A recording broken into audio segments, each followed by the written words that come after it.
I was standing in my own living room when my husband brought his pregnant mistress through the front door. That's how my marriage ended. Ryan didn't even hesitate. He walked in like it was a normal day, one hand resting on her lower back like he had done it 100 times. She was glowing in that soft, smug way women get when they think they've won something. Or someone. "Meg," he said, like we were discussing groceries. "This is Kayla. She's moving in." My ears rang. I remember gripping the back of the couch just to stay upright. His mother sat on the armchair, smiling. His sister stood by the window, arms crossed, watching me like this was entertainment. No one looked surprised. That was the worst part. "You're joking," I said. Ryan pulled an envelope from his jacket and placed it on the table. "I've already filed. It's better this way." I didn't look at the papers. I looked at him, at the man I had built a life with. Kayla shifted beside him, resting her hand on her stomach. I signed. I don't remember picking up the pen. I don't remember reading a word. I just signed. Then I walked out. No yelling. No tears. Just silence. I didn't call him. That seemed to bother him more than anything. For the first few days, I stayed at my friend Nora's apartment, sleeping on her couch and staring at the ceiling at night. My phone stayed face down on the coffee table. Nora asked me once, "Are you going to talk to him?" I shook my head. No, because what was there to say? Meanwhile, Ryan's family filled in the silence with their own story. I heard about it through a mutual friend. His mother told people I had given up too easily. His sister said I must have known about the affair all along, that I left because I couldn't compete. They laughed about it. That part didn't hurt the way I expected. It just confirmed something I had ignored for years. But Ryan kept calling. He didn't leave angry messages, just short ones. "Meg, call me back. I need to ask you something. Where did you put the..." The last message cut off. I didn't respond, because for the first time in 10 years, I wasn't fixing anything for him. The first night at Nora's place, I couldn't sleep. Her apartment was small but warm. There was a soft yellow lamp in the corner, and the faint smell of vanilla candles. It should have felt comforting. Instead, it felt temporary. I lay there staring at the ceiling, replaying everything. The house. That house. I had helped pay for it. Every month, I transferred money into our joint account. I covered bills when his business was slow. I budgeted, planned, cut corners when needed. But when I thought about it carefully, something didn't sit right. My name was never on the deed. I remembered asking Ryan about it once. "It's easier this way," he had said. "Less paperwork." I had trusted him. Now another woman was sleeping in my bedroom, walking across floors I helped pay for. I turned onto my side and pressed my face into the pillow. "Meg." Nora's voice came softly from her room. "Yeah, you're going to be okay." I didn't answer right away. Then I whispered, "I know." And for the first time, I meant it. Ryan called again the next morning. I watched his name light up my phone while I sat at Nora's kitchen table with a cup of coffee going cold in my hands. I let it ring. Then it stopped. Then it rang again. I didn't answer. A minute later, a message came through. "Meg, where are the financial files?" I stared at the screen. Another message followed. "The business account records. I can't find them." I almost laughed. Not because it was funny, but because it was predictable. For years, I had handled everything. Every receipt, every invoice, every tax file. I knew where everything was without thinking. Ryan had never needed to know. Until now. My thumb hovered over the screen. I could have told him, could have ended his problem in seconds. Instead, I locked my phone and set it face down on the table. Nora walked in, tying her robe. "You okay?" I nodded. "Yeah," I said, because something small had just shifted, and I wasn't going back. By the third day, I started writing things down. It wasn't planned. I just grabbed a notebook from Nora's desk and began listing everything I used to do. Payroll, invoices, vendor payments, tax filings, client contracts, deadlines, passwords. It went on for pages. Halfway through, I stopped and stared at what I had written. Ryan didn't just rely on me. He depended on me. Completely. I remember nights at the kitchen table with stacks of papers spread out while he watched TV. Times I stayed up late fixing mistakes he didn't even know he made. He always said, "You're better at this stuff than I am." I thought it was a compliment. Now I understood it differently. He never learned because he never had to. I closed the notebook slowly. For the first time, I wondered how long it would take before things started falling apart. Not out of revenge, just reality. A week later, I heard about Kayla. Not from Ryan, from someone who worked at his office. "She's trying to help him run things," the woman said over the phone. I pictured it instantly. Kayla sitting at my old desk, surrounded by files she didn't understand. "Is she managing?" I asked. There was a pause, then a quiet laugh. "Not even close." I wasn't surprised. Running a business wasn't just numbers. It was knowing patterns, remembering deadlines, understanding how everything connected. You couldn't learn that overnight. Later that day, Ryan called again. I let it go to voicemail. His voice sounded strained this time. "Meg, just tell me where the vendor files are." I deleted the message. Not out of anger, but because for once, the responsibility wasn't mine. And I was starting to understand how powerful that was. The first real crack came sooner than I expected. About 10 days after I left, Ryan got a call from one of his vendors. I didn't hear it myself, but news travels fast when people start asking questions. "He missed a payment," the woman told me. "A big one." I sat quietly, holding my phone. "That's not like him," she added. I almost corrected her. It wasn't like me. I had never missed a payment. Never let deadlines slip. Ryan had always assumed it just worked. But systems don't run themselves. Someone has to hold them together. And I wasn't there anymore. That night, I lay awake again. But this time, my thoughts felt different. Less pain. More clarity. I wasn't responsible for what happened next. He had made his choices. And now he would live with them. 2 weeks later, I ran into someone from Ryan's family. His sister. It happened outside a small diner near Nora's place. She spotted me before I could turn away. "Well, look who it is," she said, walking over with a smirk. I stayed still. "Heard you left without even trying," she continued. "That's kind of embarrassing." I said nothing. "She's pregnant, you know," she added. Ryan's finally building a real family. Something in my chest tightened. But I didn't let it show. "You could have fought for your marriage," she said. "But I guess you knew you couldn't win." I looked at her calmly. Then I said, "Take care," and walked past her. I could feel her staring at my back, waiting for a reaction. She didn't get one. And somehow, that felt like the first small victory. I got the job a few days later. It was a small accounting firm across town. Nothing fancy. Just a quiet office with beige walls and old computers. But it was honest work. And it was mine. The owner, Mr. Collins, looked at my resume and raised his eyebrows. "You've been doing this a long time." "Yes," I said simply. He hired me on the spot. The first day felt strange. Sitting at a desk that wasn't in my house. Working with clients who didn't know my past. But it also felt steady. For the first time in years, I knew exactly what was mine. My paycheck. My time. My choices. That night, I checked my bank account and smiled. It wasn't a lot, but it was enough. And it was honest. Ryan's problems didn't stop. They grew. The next notice came from a contractor. Formal. Written. Serious. I found out about it through the same contact at his office. "He's getting warnings now," she said. "It's not just one payment anymore." I leaned back in my chair. How bad is it? Bad enough that people are talking. I wasn't surprised.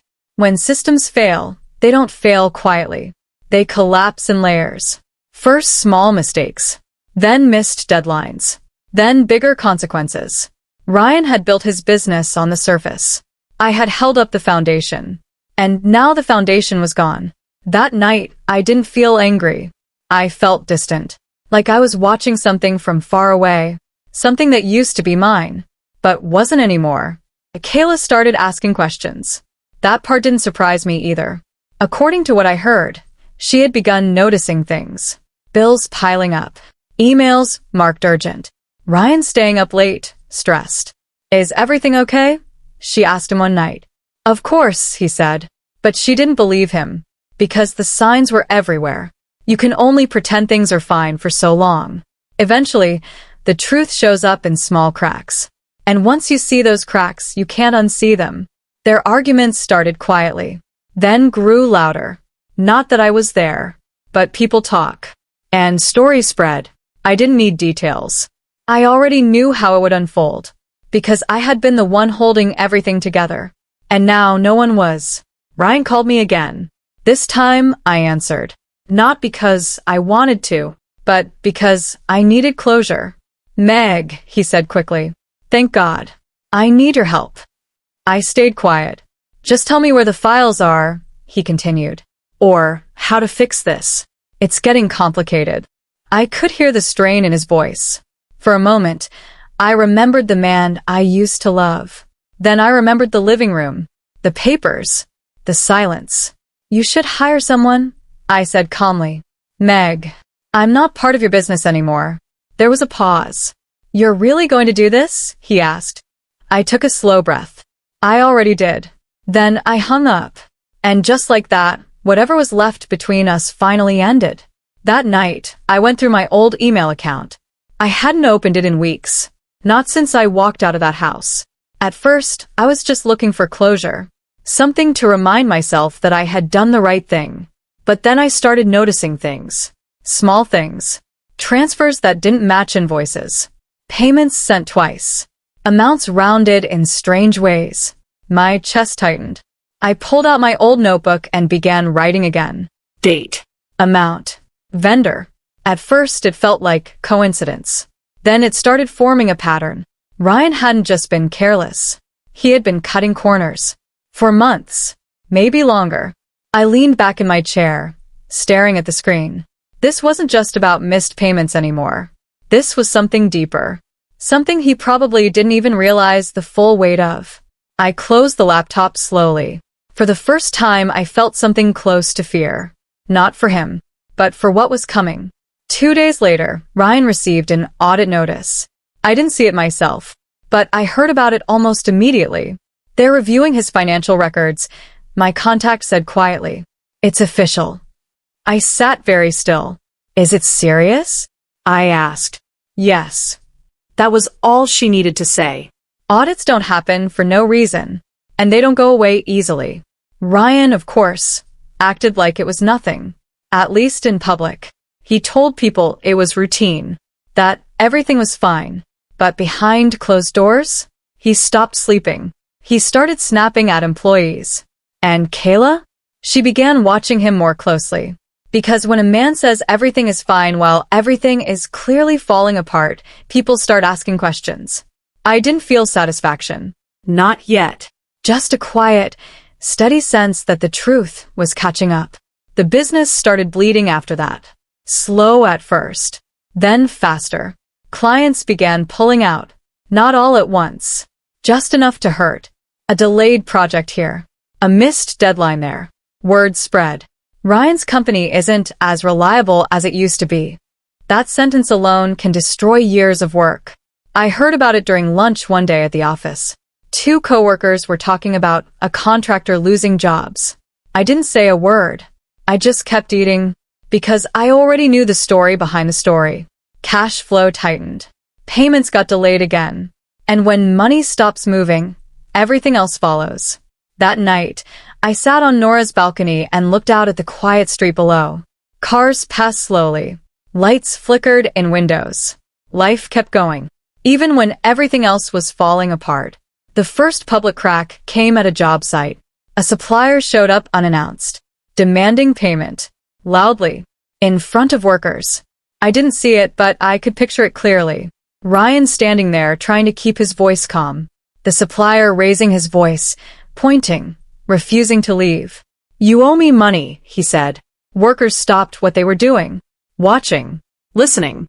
That's how reputations break. Not in private. In public. Ryan eventually got him to leave. But the damage was done. Because once people start questioning you, they don't stop. And construction is built on trust. Once that cracks, everything else follows. Kayla finally saw the truth. Not the version Ryan told her. The real one. She found unpaid bills stacked in a drawer. Emails marked urgent. Messages from people asking for money. She confronted him that night. "What is all this?" she asked. "It's nothing," he said. But his voice didn't match his words. And she noticed. Because now she was looking. "Are we okay?" she asked quietly. "Of course," he said again. But she didn't believe him. Not anymore. Because people can lie with words. But not with patterns. And the pattern was clear. Things were not okay. I saw them again at a grocery store. Ryan, Kayla, And his mother. It happened so suddenly, I didn't have time to turn away. "Well," his mother said, spotting me. "Look at this." I stood still, holding my basket. Kayla looked at me, then quickly away. Ryan looked tired. "You still around?" his mother continued. "I thought you disappeared." I didn't respond. "You should have fought harder," she added. "You gave up everything." I met her eyes calmly. "I didn't give up," I said quietly. She laughed. But Ryan didn't. He just stood there, distracted, like his mind was somewhere else. For a moment, our eyes met. And I saw it. Stress. Fear. Something breaking. Then his phone buzzed. He looked at it quickly. And everything in his face changed. That was the first call from his lawyer. I didn't hear the conversation, but I heard about what came after. Ryan left the store immediately. Didn't say a word. Just walked out. Kayla followed him. His mother stayed behind, confused. "What just happened?" she asked. No one answered. Because something had shifted. The kind of shift you don't understand right away. But you feel it. Later that night, I got a message. Not from Ryan. From my contact. "He's in trouble." I stared at the screen. What kind of trouble? A pause. Then, legal. I exhaled slowly. Because now it wasn't just about business anymore. It was bigger. and deeper. Ryan's family didn't understand. Or maybe they didn't want to. They kept acting like everything was fine. Like it was just a phase. At a family gathering a week later, they were laughing again. Talking about Kayla's pregnancy. Making plans. Ignoring the cracks. I wasn't there.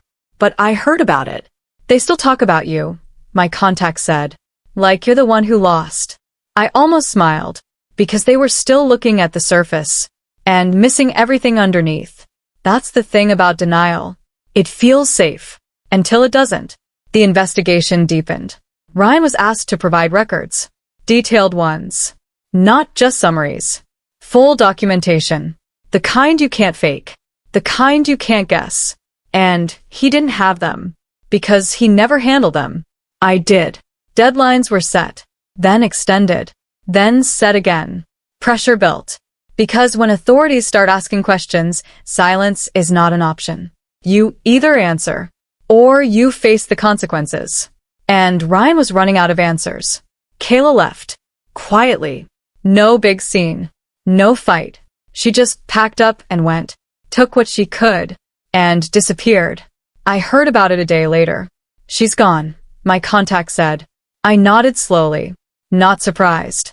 Because people stay for comfort. For security. For stability. And when all of that disappears. So, do they? Ryan was alone now. For the first time. The final call came at another family gathering. This time I was there. Not by accident. By choice. I walked in calmly. They noticed me immediately. "Well," his mother said. "Back again?" I said nothing. Then Ryan's phone rang. He answered. And I watched his face change. Color draining. Eyes widening. Silence. "What?" he said. Then again, quieter. "What do you mean?" The room went still. He lowered the phone slowly.